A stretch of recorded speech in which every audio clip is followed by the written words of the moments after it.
오늘 저희들에게 주시는 하나님 말씀은 마태복음 6장 9절 말씀입니다. 마태복음 6장 9절 말씀 같이 함께 봉독하시겠습니다. 그러므로 너희는 이렇게 기도하라. 하늘에 계신 우리 아버지여, 이름이 거룩히 여김을 받으시오며. 아멘. 하나님의 말씀입니다. 하나님의 은혜에 감사합니다. 자, 기도학교 오늘 두 번째 날입니다. 지난 시간에 첫 번째 기도학교 날 잠깐만 복습을 할게요. 우리 감리교는 하나님의 은총을 인정하고 또 하나님의 은총은 하나님 것임을 인정합니다. 근데 그 하나님의 은총을 사람이 받는 방법에 대해서 모라비안 교도들이 갖고 있는 인식이 있다고 그랬죠. 경건주의라고 하는 입장에 선 사람들은 우리는 가만히 기다려야 되고 하나님께서는 하나님 마음대로 은혜를 베푸신다. 맞는 말씀 같은데 인간이 하나님의 은혜에 접속할 수 있는 그러한 통로가 제한이 돼요. 근데 웨슬리 목사님은 그렇지 않다. 하나님이 그러실 리가 있느냐. 하나님께서 갖고 계신 은총을 사람이 직접 노크하고 접근하고 그리고 강건해서 하나님으로부터 은총을 다운받을 수 있는 길을 열어주셨다. 그거를 은총의 수단이라 이렇게 이야기를 했습니다. 그러니까 하나님의 은총을 우리 삶으로 내려받을 수 있는 길이 몇 가지 있다고 그랬죠. 그 중에 대표적인 것이 기도, 또 뭐예요? 하나님의 말씀을 읽고 묵상하는 것. 또 하나 중요한 게 성찬입니다. 성찬. 우리가 3월 1일 아침에 월초 새벽 성찬을 거행을 해야 되겠다 그렇게 생각을 하고 있었는데 오늘 오후에 정부 방침은 또다시 2주 동안 더 이 2단계를 가야 되겠다 해서 어떻게 하나 기도 중입니다. 내일 우리 방침을 정하도록 하겠습니다. 그래서 성찬, 우리 개신교회가 말씀의 종교이지만 사실은 중요한 거는 예수님의 몸을 직접 먹고 마시는 거잖아요. 그게 제일 근본이고 그 말씀이 육이 됐기 때문에 이제 말씀을 읽는 걸로 다 하는데 너무 개신교회가 말씀 하다 보니까 예수님의 실질적인 것을 놓치는 경향이 있는데 그런 의미에서 성찬이 대단히 소중합니다. 성찬식에 할 수 있는 한 자주 성찬식을 갖고 성도들은 할 수 있는 한 성찬에 자주 참여해라. 본교의 성찬만이 아니고 옆에 어디에서 성찬한다 그러면 가서 참여하라. 이게 웨슬리 목사님의 권고였습니다. 그래서 하나님의 은총을 우리에게로 내려받는, 다운로드 받는 그 길을 우리는 적극적으로 추진하고 해야 된다. 그래서 기도가 대단히 소중한 은총의 통로다, 은총의 수단이다 이렇게 배웠습니다. 근데 그 은총의 수단이라고 그래서 우리 마음대로 오용하거나 남용하는 것은 안 된다 하는 것이 웨슬리 목사님의 경계였습니다. 그래서 그 오남용 기도의 핵심이 예수님께서 말씀하신 바에 따르면 두 가지죠. 하나는 율법적인 기도, 그러니까 하나님을 빼고 자기 자신의 인생의 치적, 업적, 자기가 얼마나 하나님 앞에 의로운 존재인가 이거를 드러내려고 하는 기도는 잘못된 기도다, 가짜 기도다, 오용된 기도다. 그 다음에 또 하나는 이방인처럼 중언부언하는 기도라 그랬습니다. 이방인처럼 중언부언하는 거는 한 말도 하고 한 말도 하고 이런 이야기가 아니라고 그랬죠. 하나님 앞에 우리는 어떻게 논리정연할 수가 없어요. 그냥 계속해서 반복하고 했던 말도 하고 앞에 한 기도를 뒤에 잊어버려서 무슨 기도하는지 모르고 그냥 막 하잖아요. 그냥 그러다가 안 되면 주님 아시지요 뭐 이러고 하잖아요. 근데 그런 것이 중언부언하는 것이 아니고 중언부언하는 이방인의 기도, 그것은 바로 기도의 핵심이 무엇을 먹을까, 무엇을 마실까, 무엇을 입을까만 구하는 것은 이방인의 기도다 이렇게 이야기했습니다. 진짜 그리스도인의 기도는 먼저 하나님의 나라와 그의 의를 구하는 기도고 그거를 먼저 구하면 우리가 크게 구하고 싶어하는 무엇을 먹을까 입을까 마실까 하는 것은 하나님이 덤으로 주시는 거다 이게 이제 예수님의 가르침입니다. 그래서 기도를 남용하지 말고 진짜 기도를 하라 하는 것이 우리가 지난 주간에 공부했던 첫 번째 시간의 이야기입니다. 오늘은 하늘에 계신 우리 아버지라고 하는 구절을 가지고 기도를 받는 분 그리고 기도를 하는 사람 이것에 대한 것을 함께 잠시 살펴보도록 하겠습니다. 일단 좀 지엽적이긴 하지만 우리 신약 성경의 번역의 문제가 여기 하나 있습니다. 여기 보면 하늘에 계신 우리 아버지여 그랬습니다. 아버지여. 이게 국어학자들은 굉장히 매번 이게 성경 번역할 때마다 지적하는 문제예요. 아버지여라고 하는 거는 헬라어가 한국어로 번역되는 과정에 잘못 들어온 거다 이런 이야기. 우리 한국어에는 사실 호칭을 위한 특별한 조사가 필요가 없습니다. 그냥 뭐 부를 때 누구야 뭐 이런 정도인데 헬라어에는 격이 5개가 있어서 맨 마지막 옥격이 호칭이에요. 호격. 그러니까 누구를 부를 때는 이 어미를 붙여라 이렇게 되는 거예요. 그러니까 그런 것을 번역하다 보니까 아버지를 부르는 말에 우리는 아버지 이러면 되잖아요. 아버지 이러면 되는데 아버지여라고 하는 헬라어의 단어를 그냥 갖다 번역을 하다 보니까 그렇게 됐다 이런 이야기예요. 그래서 국어학자들이 제기하기에는 이게 문학적으로는 어떨지는 몰라도 아버지여 하는 순간에 이게 그 고대어에서는 우리말도 이런 게 있긴 있었대요. 극존칭, 3인칭 호격. 그러니까 제3자를 아주 높여서 부를 때 하늘이시여 이러잖아요. 하늘이시여. 그러니까 지금 나하고는 크게 상관이 없는데 저 멀리 있는 굉장히 높은 존재를 부를 때 여자를 붙였다. 이게 이제 국어학자들의 이야기예요.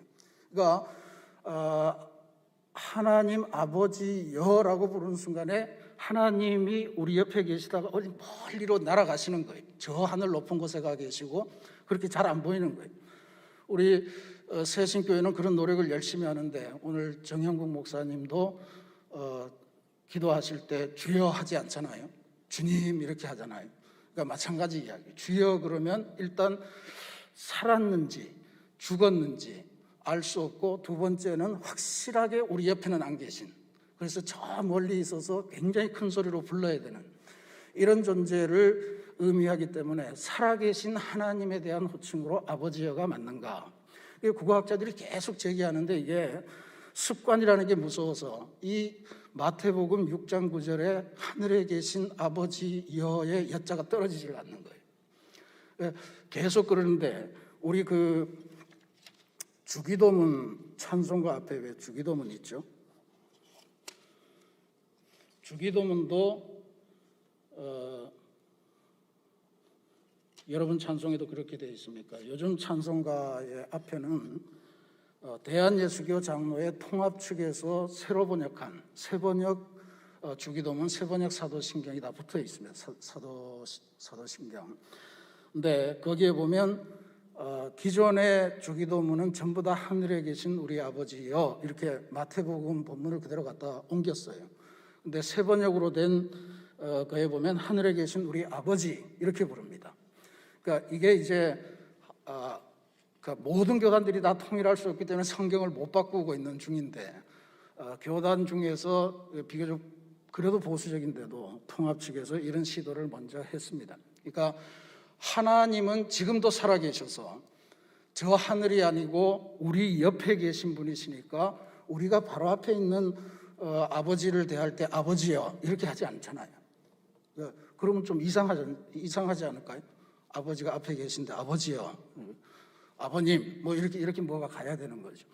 그래서 이 아버지여라고 하는 순간에 혹시라도 우리의 하나님에 대한 인상이 지금 나와 함께 계시지 않고 저 멀리 어딘가에 계시고 또 나하고 직접 대화하는 2인칭이 아니고 우리의 이야기를 저 멀리서 듣는 3인칭 이런 정도로 생각을 하게 되면 하나님에 대한 우리들의 그 어떤 개념 이런 것들에 상당한 혼란이 올 수 있다. 그래서 이거를 빨리 고쳐야 된다. 그 주여 삼창 이런 거를 하면 안 된다. 주님 삼창으로 바꿔야 됩니다. 주님. 옆에 좀 가까이 계시긴 하지만 그래도 큰 소리로 불러서 환기를 시키는 정도지, 우리가 보이지 않기 때문에 어디인지 모르기 때문에 주여라고 큰 소리로 외치는 이것은 잘못된 것이다.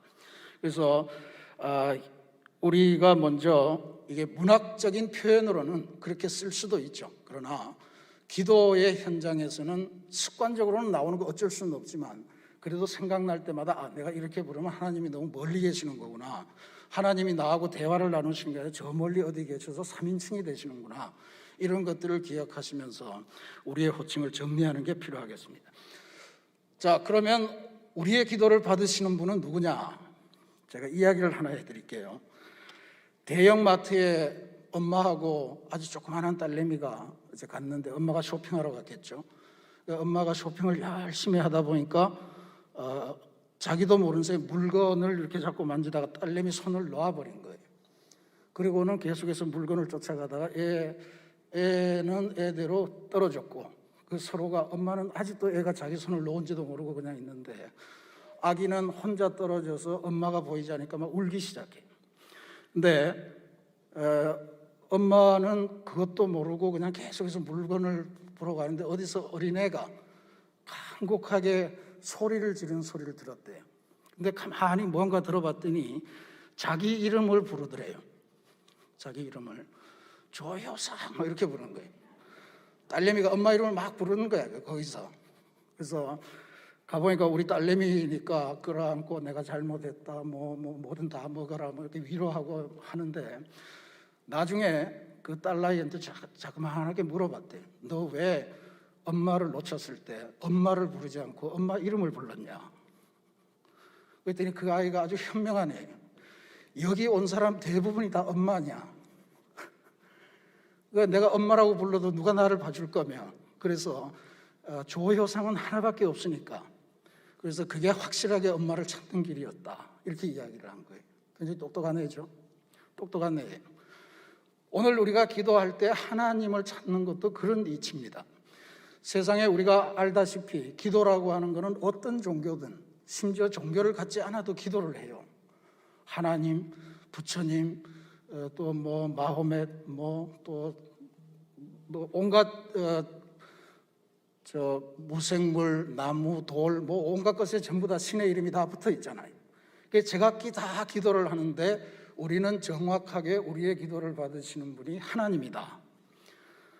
그러면 그런 말씀을 하겠죠. 아니, 우리가 하나님에게 기도를 하고 우리의 기도를 받으시는 분이 하나님이라는 걸 모르는 그리스도인이 어디 있냐? 그런데 실제로 우리는 그렇게 항변할지는 모르지만, 그러면 내 기도를 받으시는 하나님을 우리가 잘 알고 있나요? 잘 알고 있습니까? 그건 좀 사정이 다를 거예요. 하나님의 이름을 정확하게 불러야 되는데, 하나님이라는 용어는 부를지 모르지만 하나님이라고 하는 이름 안에 담겨있는 의미, 그분의 이야기, 이런 것들은 우리가 잘 모를 수도 있다. 그래서 우리의 기도를 받으시는 분이 어떤 분인가 하는 것을 오늘 우리가 살펴볼 필요가 있습니다. 오늘 우리가 이 하나님에게 기도를 드리는데, 성경에 나오는 하나님이라고 하는 이름은 두 종류가 있습니다. 하나는 엘로힘이고요, 또 하나는 여호와입니다. 엘로힘, 이거는 그냥 전통적으로 하나님이죠. 우리 밑에 있는 위너스 카페의 원두 이름이 엘로힘이에요. 기가 막히잖아요. 커피를 마시면서 하나님을 마신다, 이런 건데. 근데 이 엘로힘은 원학이 있던 하나님을 가르치는 단어예요. 근데 엘로힘은 하나님의 이름은 아닙니다. 그러니까 창세기에 나오는 아브라함의 하나님, 이삭의 하나님, 야곱의 하나님, 그게 전부 다 엘로힘이에요. 그러니까 엘로힘과 야훼를 구별하는 방법은 우리 한국어 성경에서는 하나님이라고 쓰는 것은 다 엘로힘을 번역한 거고요, 여호와 하나님을 이라고 표현되어 있는 건 다 야훼라고 하는 말의 번역입니다. 엘로힘이라고 하는 말은 아주 오래전부터 그냥 하나님, 우리 한국 사람들도 예전부터 아이고 막 뭐 이 일만 생기면 아이고 하나님 할 때 그 하나님이 바로 엘로힘이다, 이렇게 생각하시면 됩니다. 물론 나중에 성경 안에서 이 엘로힘이라고 쓴 부분하고 여호와라고 쓴 부분이 두 가지가 막 이렇게 믹스되면서 서로 막 이러는데, 전체적으로 성경학자들이 나눠보면 성경이 제사장, 그러니까 예배를 드리고 또 제사장들이 하나님의 거룩한 어떤 존전의 영광을 나타내고 이런 표현을 쓸 때는 다 엘로힘이라는 걸 썼다는 것을 알게 되고요. 그 다음에 하나님께서 사람들에게 가까이 와서 뭔가 사람들하고 친하게 지내고 사람들을 빠져서 만지고 뭐 이런 것들은 다 여호와 하나님이라고 썼다는 것을 대충 그렇게 밝혀냅니다.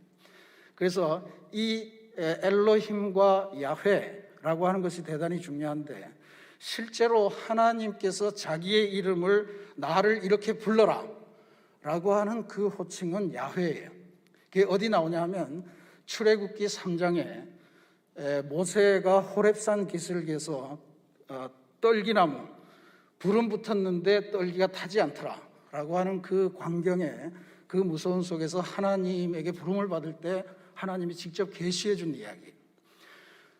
그러니까 하나님이 모세를 불러서 너 이제부터 내가 시키는 대로 가서 해서 내 백성을 구해라. 그러니까 모세가 뭐 주저주저 하다가 좋습니다. 근데 내가 하나님을 만난 거는 알겠는데 세상 사람들이 나한테 네가 만난 하나님 그분의 이름이 뭐더냐, 도대체 누군데 너한테 이런 일을 시키더냐, 그럼 제가 뭐라고 답합니까? 그럴 때 하나님께서 모세에게 답하신 이야기 중에 그 대답이 나옵니다. 출애굽기 3장 15절 말씀이에요. 한번 읽어보실까요? 하나님이 또 모세에게 이르시되 너는 이스라엘 자손에게 이같이 이르기를 너희 조상의 하나님 여호와 곧 아브라함의 하나님, 이삭의 하나님, 야곱의 하나님께서 나를 너희에게 보내셨다 하라. 이는 나의 영원한 이름이요 대대로 기억할 나의 칭언이라. 그러니까 우리가 창세기가 제일 먼저 기록됐고 출애굽기 그다음에 이런 게 아니에요. 성경 39권은 편집된 거예요.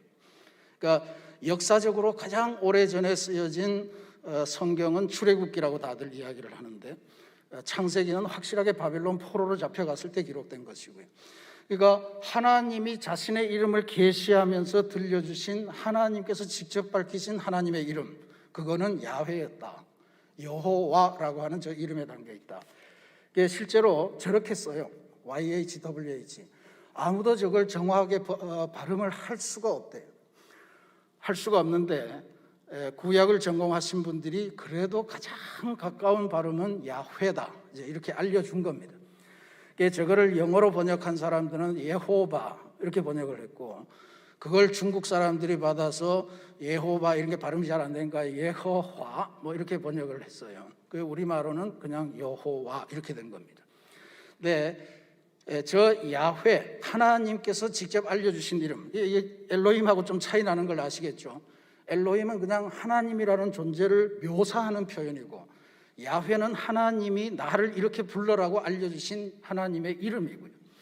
그래서 이스라엘 백성들, 히브리 사람들은 성경을 읽다가 야훼 저게 나오면 읽지를 못했어요. 저거 읽으면 큰일 나는 줄 알고, 그래서 저것 대신에 주님이라고 하는 단어를 상징하는 아도나이라고 하는 말을 붙여서 야훼가 나올 때마다 아도나이 이러면서 저 말을 발음을 못하고 넘겼어요.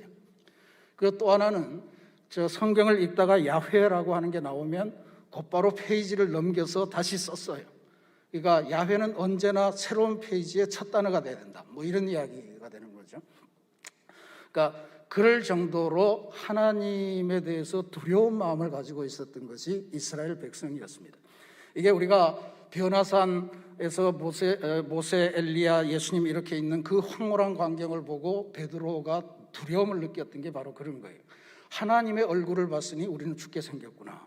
그러니까 죽을까 봐 감히 그 말을 부르지도 못하고, 그리고 기도할 때 자세, 그 엘리야가 이렇게 손바닥만한 구름 보느라고 기도할 때 그 자세 기억나세요?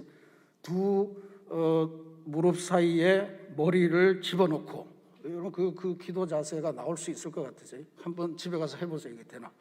요가를 아마 몇십 년 해야 그게 가능한 자세인데, 하나님의 얼굴을 직접 보지 않으려고 하는 시도예요. 하나님의 얼굴을 보면 그 즉시로 죽게 되니까. 하여튼 기도할 때는 몸을 웅크리고 다리 속에 머리를 집어넣어서 우리의 눈을 하나님과 마주치지 않게 만드는, 그래도 기도는 해야 되니까 하는, 그게 이제 이스라엘 백성의 기본적인 가치였습니다. 그러니까 실제로 그런 상황 속에서 하나님이라고 하는 분은 언제나 무섭고 언제나 두렵고 뭔가 좋은 분이긴 한데 우리가 가까이 하기에는 너무 먼 분, 그런 것들로 이해된 것이 이스라엘 백성이 가지고 있었던 하나님에 대한 이해예요. 우리에게 약속의 땅을 약속하시고 그 약속의 땅으로 인도하시는 분은 맞는데 왜 그런 거 있잖아요. 뭘 잘못하면 계속 얻어맞을 것 같고 이런 두려움을 주시는 분. 그러니까 그런 분들이 바로 그 이스라엘 백성들이 믿었던 그 하나님입니다. 근데 지금 오늘 예수님께서 이렇게 기도하라 하시면서 하나님을 부르는 것은 하늘에 계신 우리 아버지여, 이렇게 불렀단 말이죠. 누가복음의 주기도문에 보면 하늘에 계신도 빼버려요. 누가는 굉장히 단출하면서 우리가 요즘 보고 있는 것처럼 그냥 아버지여 이렇게 나갑니다. 아버지여. 그러니까 이 아버지여라고 하는 게 아람어로는 아빠, 아버지 이렇게 된다고 그러죠. 그러니까 굉장히 오늘 우리 부친 뭐 이런 표현을 쓰는 게 아니고 사랑하는 아버지를 만날 때 그냥 부르는 그 호칭 그대로 쓰라, 이런 이야기가 돼요. 하늘에 계신 우리 아버지. 영어를 쓰는 사람들은 이 하나님 아버지라고 하는 것에 대해서 대단히 민감합니다. 특별히 진보적인 사람들이 대단히 민감한데, 하나님이 왜 남자냐? 하나님을 아버지라고 그랬는데 하나님이 왜 남자냐, 이런 문제 제기를 많이, 특히 초창기 여성 신학자들이 그런 이야기를 많이 했습니다. 이건 가부장적인 소산이다, 뭐 그런 이야기들 많이 했고, 그리고 실제로 하나님의 아버지가 되어버리면 이 세상에 나쁜 아버지가 너무 많기 때문에 그 나쁜 아버지, 엄한 아버지, 폭력적인 아버지 밑에서 고생한 자녀들이 너무 많아서 하나님에 대한 이미지가 안 좋아진다. 그러니까 하나님 아버지라고 부르면 안 된다. 그래서 초창기에 급진적인 여성 신학자들은 하나님 어머니 이렇게 부르기를 주장을 했어요.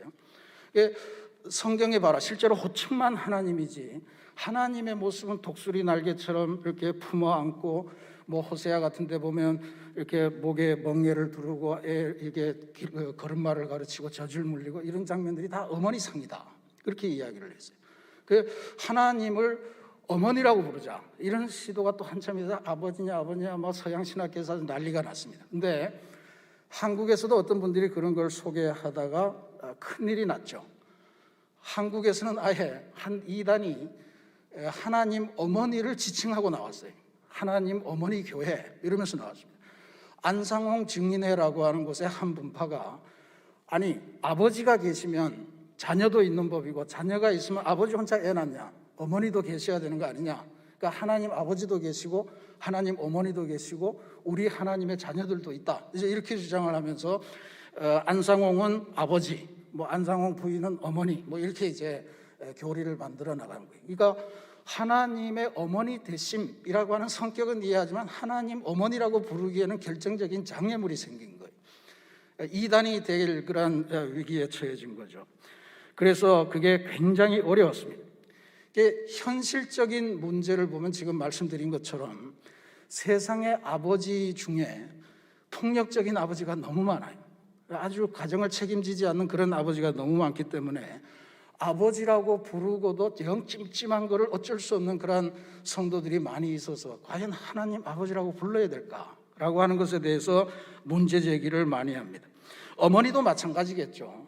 어머니도 마찬가지입니다. 뭐 세상 어머니가 다 숭고하고 뭐 자녀를 위해서 평생 희생하고 그렇지 않은 거 요즘 너무 많이 보잖아요. 근데 그런 차원에서 이제 요즘 또 사회 현실이 한부모 가정이 점점 늘어나면서 하나님을 아버지라고 했을 때 자기에게 없는 아버지, 혹은 계시긴 하지만 굉장히 안 좋은 아버지, 이런 거에 대해서 우리가 어떻게 호칭을 해야 되냐. 그래서 그냥 하나님 아버지 어머니 이런 거 다 떼버리고 하나님만 부르자, 이제 이런 주장도 많이 생겼어요. 제가 미국에서 공부할 때 보니까 어떤 선생님은요, 하나님을 아버지, 뭐 아버지는 뭐 성경의 단어가 그렇지만 하나님에 대해서 이걸 남성으로 표현하는 단어들이 있죠. 가령 하나님의 나라, 뭐 그러면 God's kingdom 이렇게 해야 되는데 His kingdom, 그러니까 그의 나라, 뭐 이렇게 하면 그거는 아예 보지도 않고 그냥 지워버리는 그런 선생님도 계셨어요. 그건 배타적인 용어다 이렇게 불러요. 포괄적인 하나님을 여성 남성으로 표현하지 않고 하나님을 포괄적인 그런 하나님으로 고백하는 게 맞다. 뭐 이해는 하지만 근데 성경에 그렇게 나와 있는데 어떡하나 이런 문제를 제기하고 싶어도 성적에 관련이 되기 때문에 잘 못하고 그럽니다. 뭐 우리 즐겨 부르는 주님의 시간에 뭐 이런 것도 영어로는 in his time 뭐 이렇게 되는데 그것도 그렇게 쓰면 혼나요. in God's time 하나님의 형상 in his image 전통적으로 그렇게 불렀지만 in God's image. 그래서 모든 하나님에 대한 것을 이제는 he, she 이렇게 하지 말고 God이라고 하는 걸로 통일하자 이런 움직임으로 이제 번역하고 심지어 성경조차도 성경에 기록되어 있지만 성경에서 하나님을 his 이렇게 표현한 것은 다 God으로 이렇게 스스로 변형시켜서 봉독하는 그런 예배도 많이 보았습니다. 그러니까 이해는 할 만합니다. 하나님은 결코 남성이 아니다. 아버지라고 하는 것이 남성을 의미하는 게 아니다.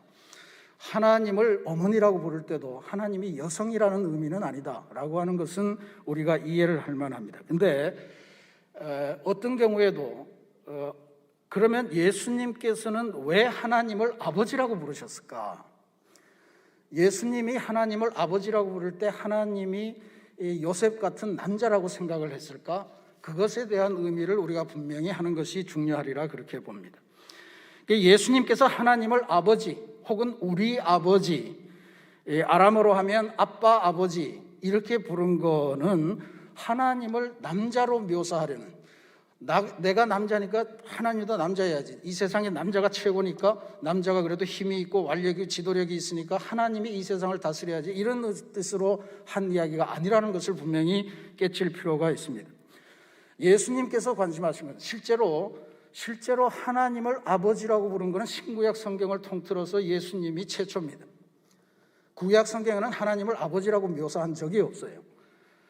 단 하나 찾을 수 있다면 이사야서에 보면 왜 그의 이름은 기묘자요 뭐 이런 단어 나오죠. 거기에 보면 영존하신 아버지시요. 근데 그거는 하나님을 묘사한 게 아니에요. 오실 메시아를 묘사하는 표현이에요. 평강의 왕이요 기묘자요 모사라 뭐 이런 거 있잖아요. 거기에 영존하시는 아버지 나오는데 그건 하나님을 표시하는 게 아니고 하나님을 표시한 것 같지만 이 땅에 오신 하나님을 표시하는 거니까 실제로 하나님에 대해서 하나님을 아버지라고 부른 분은 예수님밖에 없었다. 예수님이 최초였다.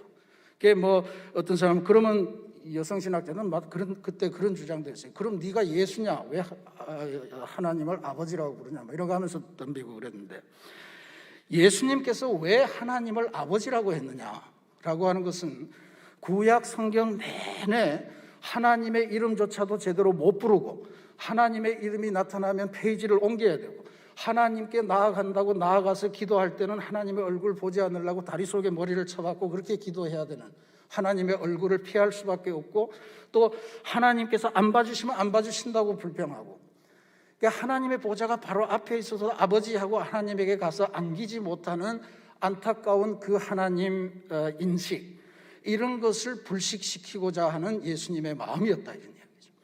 그래서 구약의 하나님, 무서운 하나님, 두려운 하나님, 우리하고는 거리가 있는 하나님, 제3자로서 멀리 계셔서 우리가 큰 소리로 외쳐 불러야만 찾을 수 있는 그러한 하나님이 아니고 지금 우리 옆에서 우리를 만져주시고 우리를 사랑하시고 우리의 모든 문제를 아시고 우리에게 좋은 것을 주기를 원하시는 그 하나님, 아빠 같은 하나님이 지금 우리의 기도를 받으신다라고 하는 것을 알려주는 것이 하나님을 아버지라고 부른 거다 이런 이야기예요. 그래서 예수님께서 실제로 하나님 아버지에 대해서 묘사하신 것은 이런 내용들이 있습니다. 자녀에게 돌이나 뱀을 주는 존재가 아니고 떡과 생선 같은 좋은 것을 주시는 아버지, 자녀의 머리카락 개수까지 세시면서 모든 세세한 상황을 다 알고 계시는 아버지, 들에 핀 꽃 어떤 영화로운 꽃보다 더 아름다운 옷을 입혀주시고 그렇게 바라시는 아버지, 공중나는 새들에게 먹이를 주는 것보다 훨씬 더 충실하게 자녀들에게 먹을 것을 항상 챙겨주시는 아버지, 이런 게 예수님께서 말씀하신 하늘 아버지가 하시는 일이에요. 그러니까 이거는 구약 성경에서 우리가 볼 수가 없어요. 큰 거대한 차원에서 이스라엘 백성을 이끌고 가고 뭐 폭풍도 잠재우고 이런 건 하시지만, 자상하게 다가와서 우리 인생의 내면을 살피시고 어두운 길에서 인도해 주시고 필요한 것을 공급하시고 이런 하나님으로 고백된 적은 거의 없다라고 하는 것이 이제 예수님이 하나님을 아버지라고 부른 것. 물론 하나님의 아들이시니까 아버지로서 그렇게 하겠죠. 근데 성육신의 진리라고 하는 게 그런 거 아닙니까? 보지 못하는 하나님, 이 세상 누구도 감히 쳐다보지 못하는 하나님을 우리 눈에 보이시기 위해서 예수님이 사람의 몸을 입으시고 오신 거잖아요. 그러니까 하나님이 우리에게 성큼 다가오신 거예요. 우리 품 안으로 확 다가오신 거예요. 우리 안으로 들어오셨단 말이죠. 그러니까 이 하나님을 직접 보여주시고 이 하나님이 우리의 기도를 들으시는 분이라는 것을 전해주기 위해서 지금 예수님께서 하나님을 아버지라는 단어를 써서 표현하셨다. 그러니까 여기서 여성이냐 남성이냐 이런 혼란에 빠지시면 안 됩니다. 아버지가 갖고 계시는 최상의 모습, 우리 육신의 아버지가 아니고 이 세상 아버지라고 하는 고결한 단어가 갖고 있는 최고의 모습, 최고의 상태를 상징하면서 하나님을 우리의 친밀한 아버지로 그렇게 모시는 것이 예수님이 가르쳐 주신 것이다 라고 하는 거죠. 언제나 어디서나 우리를 지키고 돌보시는 하나님을 표현하신 방법, 그것이 바로 하나님 아버지여 라고 하는 표현에 담겼다는 것을 알 수가 있습니다. 그러니까 아버지 하나님이라고 하는 표현은 이래서 중요합니다. 하나님이라고 써도 상관은 없지만 성경에는 없는 표현이니 하나님 어머니 이렇게 써도 상관은 없겠죠. 그러나 이렇게 쓰면 왜 어머니냐 또 막 논쟁이 붙으니까 그런 거는 별로 재미가 없는 것 같아요. 그러니까 하나님을 아버지라고 하는 이 예수님의 말씀을 들을 때마다 하나님이 남자인가 보다 이런 생각은 절대로 하지 마시고요. 하나님은 우리를 굉장히 사랑하시는 이 세상에 있는 최고의 존재다라고 하는 이미지를 우리 안에 갖는 것이 필요합니다. 만일 사랑의 하나님이 아니라면, 아주 훌륭한 아버지 같은 그런 하나님이 아니라면 어떤 일이 생길까? 무서운 하나님, 폭력적인 하나님, 보복하시는 하나님, 까다로우신 하나님, 이런 하나님을 우리가 계속 묵상하고 이런 하나님 앞에 서서 우리가 하면 막 두렵고 떨릴 거예요. 그죠? 그러면서 그런 하나님을 상징하고 계속 기도를 하다 보면 우리의 기도도 변질될 가능성이 많이 있습니다. 여러분들 무서운 상관 앞에서 무서운 상관 아래에서 직장 생활을 하는 거, 세신교회 같은 그런 경우에, 그러니까 그런 경우에 여러분들이 처음에는 말을 잘 들을 거예요. 근데 끝까지 말을 다 들을 수가 없어요. 사람이라는 게 다 실수하고 그렇게 돼 있는 거잖아요. 그러면 그 다음부터는 어떻게 되냐면 내가 잘못을 미리 가서 고하는 것보다는 속이게 되죠. 감추게 되고 마치 그런 일이 없었던 것처럼 그렇게 하게 됩니다. 무서운 하나님, 폭력적인 하나님, 그런 경우를 앞에 놓고 계속 기도할 때도 그런 현상이 자꾸 생겨날 거라고 봐요. 처음에는 하나님이 무서워서 계율을 잘 지켜가면서 예수님이라면 어떻게 하실까 뭐 이런 걸 하나하나 다 지키지만 결국 마지막에 안 되고 이번만은 하나님 눈 감으시죠 이러고 이제 뭔가를 했을 때 그 다음부터 하나님 그런 일이 아닙니다. 그게 아니고 그게 사실 사람으로서는 할 일이 아니고요. 저는 최선을 다했고요. 뭐 어쩌다 보니 일이 그렇게 됐고 이제 이렇게 나가는 거예요. 그러니까 무서운 하나님, 폭력적인 하나님, 보복하시는 하나님, 저 멀리서 우리의 모든 것을 감찰하시면서 무엇을 혼내줄까 고민하는 그런 하나님 밑에서 기도를 하다 보면 절로 늘게 되는 것은 하나님을 피하게 되는 방법이에요. 하나님의 진노를 피하는 방법을 계속해서 요령으로 기도를 통해서 얻게 되는 것이 이런 하나님을 믿을 때 생겨나는 현상이에요. 그러니까 유대인들이 아주 정확하게 보여집니다. 유대인들은 한평생 그 무서운 하나님을 생각했기 때문에 언제나 우리가 하나님의 법을 어기지 않았다라고 하는 평가를 들을 수 있을까, 이런 것에 평생의 그들 역사 내내 그런 것들을 연구하고 한 사람들이. 그래서 율법 조항, 살인하지 말라, 예수님이 아주 날카롭게 지적하셨습니다. 살인하지 말라는 말을 너희가 들었거니와 이제 너희는 뭐 원수는 살인하고 또 뭐 이렇게 예수님이 해석해 주시잖아요. 그러니까 살인하지 말라고 하셨는데 어떤 경우에는 살인을 해도 되고 어떤 거는 정당방위고 어떤 것은 용서가 되고 이 살인과 이 살인은 다르고 뭐 이런 조항을 계속 연구하는 거예요. 이른바 율법을 마사지하기 시작하면서 자기네들이 빠져나갈구만 하나님 앞에 의로운 존재인데 어쩌다 보니 그렇게 됐습니다라고 하는 이런 것들을 계속 변명해 나가는 게 율법의 발전 역사다, 이런 이야기죠. 하나님 앞에 솔직하게 자기를 드러내지를 못해요. 하나님 앞에 하나님 제가 진짜로 죄송합니다, 이런 잘못을 범했습니다 하고 드러내지를 못하고 계속해서 하나님과 거리를 두면서 이거는 차마 모르겠지 숨겨두고 내가 잘한 것만 나타내고 뭐 이런 걸로 이렇게 변질이 되어간 것이 유대인의 역사였다. 하나님을 피하는 법, 하나님 앞에서 거짓말을 하면서 자기의 의로움을 드러내는 것, 그러니까 하나님을 속여서 하나님을 기만해서 어떻게 하면 내가 그래도 원하는 것을 얻어낼 수 있을까? 이게 기도의 목표가 되기 시작하는 거예요. 어떻게 하면 하나님 눈에 잘 보여서 내가 원하는 대로 하나님이 이 세상을 인도하도록 만들어갈까? 뭐 이런 하나님을 조종하는 법, 이런 것들을 이제 기도를 통해서 뭐 우리 안에는 그런 사람이 없겠습니다만 그렇게 하나님을 무서워하는 사람, 하나님에 적응해가는 그러한 인간의 생리, 이런 것들이 발전되기 시작한다라고 하는 것이 무서운 이야기입니다. 그래서 하나님을 아버지라고, 하나님을 아빠라고 불러주신 예수님의 이 기도가 대단히 소중한 겁니다. 하나님을 자애로운 아버지라고 믿기 시작하면 변질된 우리의 기도가 이제 회복되기 시작하겠죠. 하나님 아버지는 내 머리카락 개수까지 세시는 분이고 나의 필요한 모든 것을 내가 기도하기 전부터 이미 알고 계시는 사랑의 하나님인데, 그럼 내가 굳이 가서 하나님 제가 지금 뭘 해야 되는데 뭐 이런 걸 굳이 할 필요가, 야, 너 그렇게 하나님 입장에 그런 거예요. 너 그렇게 구질구질한 건 내가 다 알아서 해줄 테니까 너는 통 크게 나의 뜻과 나의 나라를 먼저 구해. 그럼 내가 다 알아서 처리해 줄게. 너는 내 걱정하고 나는 네 걱정하고 그렇게 해서 우리 서로 나눠하자 라고 하는 게 하나님의 우리의 기도를 받으시는 입장이라는 이야기죠. 그러니까 힘겹고 어려운 일이 생길 때마다 하나님을 뭐 원망할 수는 있죠. 그러나 하나님을 원망하는 것보다도 오히려 내가 굳이 하나님을 속이지 않아도 일이 이렇게 된 배경, 나의 공경, 이런 것들을 하나님이 다 알아서 위로도 해주시고 괜찮아, 그럴 수 있어, 다음에는 그러지 마, 내가 다 알아서 처리해 줄게, 걱정 마, 두려워 마, 그리고 내가 있잖아, 뭐 이런 이야기를 들려주시는 하나님이 계시니까 이제 하나님 앞에 나가서 뭘 쭈뼛쭈뼛 댈 게 없는 거죠. 쭈뼛쭈뼛 될 게 있다면 지난번에도 이랬는데 이번에도 또 어떻게 뭐 이런 쭈뼛댐은 있을 수 있지만 그것 때문에 하나님 앞에 나가지 못할 이유는 없다, 이런 이야기죠. 힘겹고 어려운 일 생길 때마다 아버지를 원망하는 습관, 왜 하고 많은 가정 중에, 하고 많은 부모님 중에 이런 부모님 밑에서 제가 뭐 이런 거 청소년기에 다 한 번씩 생각해 보잖아요. 다른 아버지들은 이럴 텐데 우리 아버지는 왜? 그러니까 비교도 하고 부러워도 하고 이러던 것들이 이제는 없어지기 시작하는 거죠.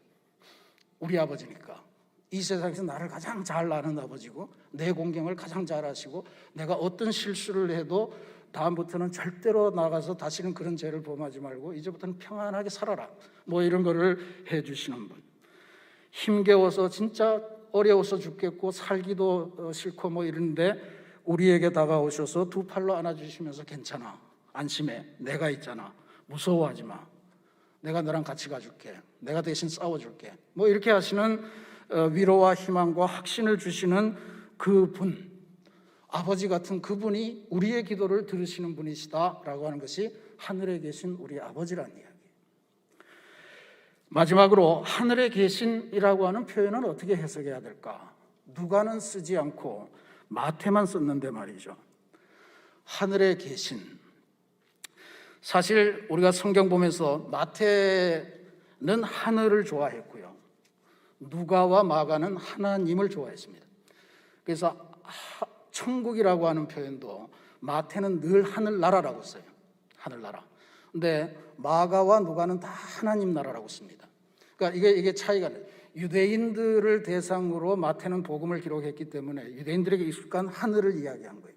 그러니까 이 하늘이라고 하는 건 저 하늘이 스카이가 아니고 이 하늘은 하늘나라의 준말이에요. 그러니까 하늘나라에 계신 우리 아버지, 이런 이야기거든요. 근데 그렇게 따지면 하늘이 저 스카이는 아니고 하늘나라라고 하는 것, 이게 하나님 통치라고 하는 게 있는데 여기에 계신이라고 하는 단어가 또 걸려요. 계시다 그러니까 어느 집에 사시는구나, 어느 왕국에 사시는구나. 그러니까 정확하게 이 말을 제대로 번역하면 하늘나라에 계신이라고 하는 이 말은 하늘나라를 갖고 계신, 이런 말로 해석을 하는 게 정확합니다. 하늘나라의 주인이신 우리 아버지, 이런 이야기예요. 그러면 기도할 때 하늘에 계신 우리 아버지시여, 이제 이렇게 이어 붙이면 안 된다고 그랬는데 버릇이 돼서 그렇게 나옵니다. 그러니까 하늘에 계신 우리 아버지, 이렇게 이렇게 고백하는 것은 무슨 의미냐면 하늘나라의 주인이 되셔서 우리가 기도할 때마다 하늘나라를 열어주시고 우리가 기도할 때마다 가장 소중한 하늘조차도 우리에게 주실 준비가 되어 계신 하나님, 이런 뜻으로 해석할 수 있는 거죠. 마태가 굳이 하늘에 계신이라고 하는 말을 그 앞에 붙인 것은 바로 이런 이야기. 하늘나라의 주인이신 우리의 기도를 들으시는 하나님은 우리가 기도를 하고 하나님을 부를 때마다 그와 같은 준비가 되어 있다. 하늘을 열고 하늘을 우리에게 이렇게 주려고 준비하는 그런 모습을 갖고 있다라고 하는 이야기입니다. 그래서 하나님 아버지라고 부를 때 우리에게 생길 거대한 복, 이런 것들을 우리가 잘 기억하셔야 됩니다. 그렇게 보면 오늘 우리들이 기도할 때 조심하셔야 될 내용이 있습니다. 기도할 때 하나님 한번 이름 부르시고 곧바로 우리 이야기로 들어가는 것은 기도 중에 최악의 기도입니다.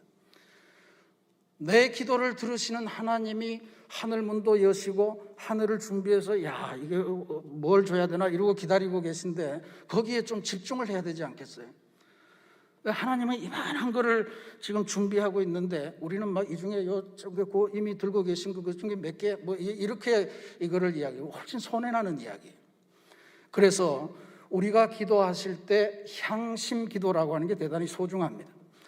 향심, 영어로 하면 센터링, 이렇게 표현을 해요. 하나님께 마음을 모으는 것. 하나님의 마음에 우리가 직접 접촉하기 위해서 하나님과 우리가 접속하는 그 과정을 밟는 것이 우리 기도의 중요한 모습이 돼야 돼요. 그래서 지금 우리의 기도를 받으시는 하나님, 제가 하나님을 부릅니다. 그리고 아까 고백했던 것처럼 자녀에게 뱀이나 돌 같은 거를 주시는 분이 아니고 떡과 생선, 좋은 것을 우리에게 주시기를 원하시는 분, 그리고 우리의 머리카락 개수까지 다 아셔서 내가 뭘 구하기 전에 이미 내 모든 공경을 다 아시는 아버지, 또 들의 핀꽃보다 더 아름다운 솔로몬의 영화보다도 더 귀한 것을 우리에게 주시기 원하시는 아버지, 공중나는 새들에게 먹이를 주는 것보다도 늘 필요한 일용할 양식을 공급하면서 우리를 항상 돌보시는 하나님, 제가 여기 왔습니다. 하나님의 모습을 보여주십시오. 하나님의 마음에 제가 접속해 들어가게 해주십시오. 하나님의 마음에 접속해 들어가는 향심의 과정. 요즘 우리 새신교회 새벽기도의 과정을 보면 그 향심의 과정을 하시는 것 같아요. 예전에는 이제 새벽기도 마치고 이제 각자 기도하십시오 그러면 주야 하면서 막 여기서부터 저기서 막 나오거든요. 근데 요즘은 한 10분 정도는 가만히 있다 그 다음부터는 이제 한 분씩 두 분씩 이제 소리가 튀어나오는 것 같아요. 향심, 하나님의 마음에 내가 접속하는 과정, 나의 기도를 받으시는 하나님에 대한 묵상, 이것이 대단히 소중합니다. 내가 하나님의 이름을 불렀다라고 하는 게 중요한 게 아니고 내 기도를 받으시는 하나님은 이런 존재이십니다. 하나님을 찬양하고 하나님께서 나에게 베푸실 그 모든 것을 우리에게 주시는 그 넉넉하신 하나님의 품을 미리 그리면서 그 하나님에게 집중하면서 그 품에 안기고 그 다음에 엉석 부리듯이 하나님 이것도 필요하고 저것도 필요하고 뭐 이렇게 돼야 되는 거 아니겠어요? 그게 우리의 기도가 응답받는 그러한 길이 되리라 저는 그렇게 믿습니다. 사랑하는 우리 새신교회 성도 여러분, 막연한 하나님, 먼 하늘에서 우리의 잘못을 감찰하시느라고 졸지도 주무시지도 않는 그런 무서운 하나님, 우리의 잘못을 끄집어서 혼내시고 꾸짖기만 하시는 하나님, 그건 하나님의 전체 모습이 아닙니다. 예수님은 그런 하나님 상에 우리가 찌들어 있는 게 너무 불쌍해서 기도를 가르쳐 주시면서 맨 첫 번으로 우리의 기도를 받으시는 하나님은 하늘에 계신 분이야. 하늘나라의 주인이시면서 우리가 기도할 때 하늘나라를 통째로 우리에게 넘겨주시기를 원하시는 분이시야. 그리고 그분은 아버지야. 아버지야. 그걸 알려주신 것이라 믿습니다. 그래서 우리는 이제 하나님 앞에 기도할 때 율법적인 기도를 할 필요가 없게 됐습니다. 우리의 모든 약점, 우리의 모든 추악한 점, 우리의 모든 죄, 이걸 다 알고 계시니까 제가 또 무슨 말을 하겠습니까? 벌거벗은 마음으로 그렇게 하나님 앞에 서서 우리의 연약한 점, 부끄러운 점을 고스란히 드러내고 하나님께서 그저 나를 불쌍히 여겨주시기를 바라는 그런 기도가 참 기도가 되고 하나님의 마음을 울리는 기도가 되고 하나님께서 우리의 기도를 들어서 응답하시는 그런 기도가 된다라고 하는 점을 여러분들이 기억하시길 바랍니다. 이렇게 되면 기도는 사실 연약한 우리 피조물, 허물 많은 우리 피조물들이 이 세상에서 누릴 최고의 특권입니다. 누구에게도 인정받지 못할 존재이지만 이 세상을 창조하신 최고의 전능자이신 창조주 하나님이 나의 사정을 아시고 나를 불쌍히 여겨주시고 괜찮아, 다음 기회가 있잖아, 나와 함께 갈 기회가 있잖아 해주시는 이것이니까 최고의 선물입니다. 그래서 이 기도를 여러분의 삶에서 진짜로 하나님의 은총을 우리에게 내려받는 그 진정한 수단으로, 통로로 활용하시는 기도의 주인공들이 되시기를 주님의 이름으로 축원합니다.